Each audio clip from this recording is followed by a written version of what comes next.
अध्याय 80 खलनायिका का पलटवार 2 भाग 1। हमारे पीछे से आने वाली आवाजें बंद हो गईं। फिर शेल तुरंत अपनी सीट से उठी, मिठाई की दुकान से निकली और चलने लगी। मैंने शेल का पीछा करना शुरू कर दिया। तुम कहाँ जा रही हो? मुझे नहीं पता। शेल का चेहरा अभी भी शर्म से लाल था और ये स्पष्ट था कि वो इसे छिपाने की कोशिश कर रही थी। बेशक मैं आसानी से अफसर को जाने नहीं देने वाला था। शेल ने अपनी चाल तेज कर दी। मैंने भी गति बढ़ाई और उसका पीछा किया। अंत में शेल एक जादू उपकरण की दुकान में दाखिल हुई। वास्तव में एक प्रसिद्ध जादूगर परिवार के रूप में एस्बेल परिवार ने कई जादुई उपकरण भी बनाए, लेकिन वे इस जादू उपकरण की दुकान में मौजूद लोगों की तरह मनोरंजन के लिए नहीं थे। शेल को भी इन जादुई उपकरणों में ज्यादा दिलचस्पी नहीं थी, क्योंकि वह जिज्ञासा से जादुई उपकरणों को देखते हुए इधर उधर घूमने लगी। फिर उसने एक निश्चित जादुई उपकरण की ओर अपना हाथ बढ़ाया। मुझे इनमें से एक खरीदना है। यह एक नींद का जादुई उपकरण था। वास्तव में यह नींद की गोलियों के समान प्रभाव वाला एक जादुई उपकरण था, लेकिन वह इसे क्यों खरीद रही थी?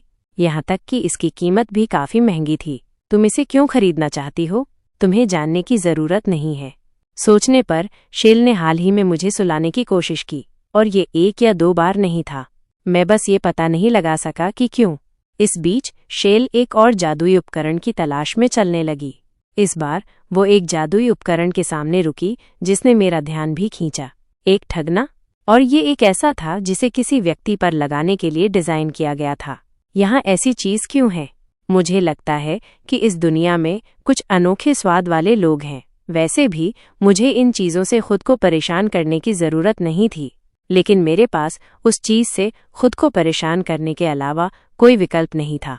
क्यों? क्योंकि शेल ने ठगने की ओर अपना हाथ बढ़ाया। क्यों? शेल ने मेरे शब्दों का जवाब नहीं दिया, बल्कि उसने ठगने को अपनी टोकरी में डाल दिया और फिर उसके बगल में मौजूद जादुई उपकरणों के लिए हाथ बढ़ाया।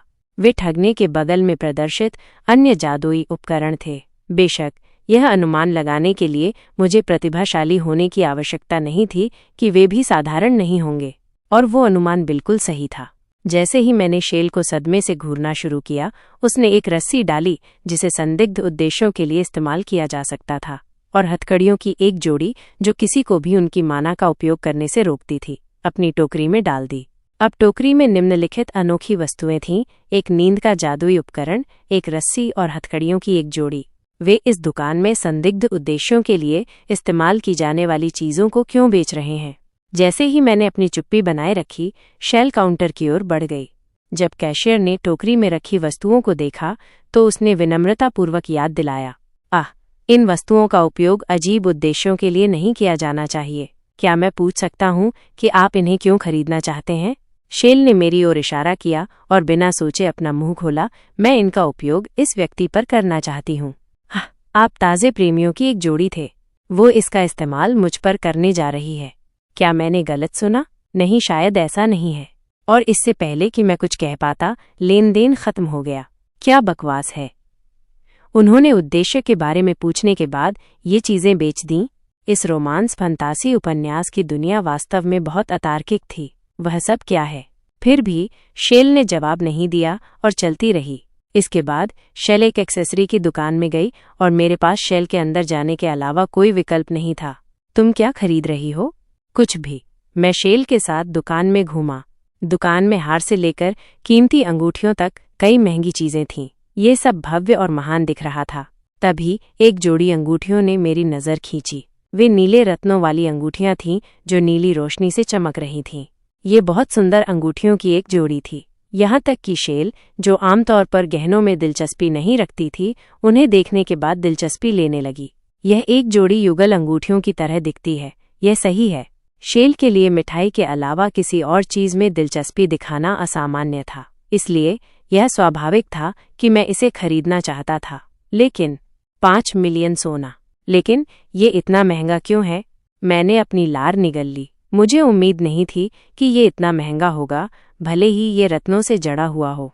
वास्तव में ये मेरी सभी संपत्तियों से अधिक महंगा था। हाँ, मैं एक ड्यूकल परिवार से था, लेकिन इसका मतलब ये नहीं था कि मैं अमीर था। मुझे हर महीने भत्ते के रूप में केवल कुछ सोने के सिक्के मिलते थे, और निश्चित रूप से ये इसके लिए पर्याप्त नहीं था। वास्तव में बास्लेट परिवार को ड्यूकल परिवार होने के बावजूद काफी गरीब माना जा सकता है। जब मैं अवाक था, शेल ने अंगूठियों की जोड़ी उठाई। फिर उसने इसे काउंटर पर ले गई। क्या वो दोनों को अपने लिए खरीदने जा रही है? सौभाग्य से ऐसा नहीं था, क्योंकि उसने मुझे अंगूठियों में से एक सौंप दी। इसे ले लो। जब मैंने शेल को धन्यवाद दिया तो मुझे आश्चर्य हुआ, खलनायिका मुझे इतना महंगा उपहार क्यों दे रही है? कहानी जारी रहेगी।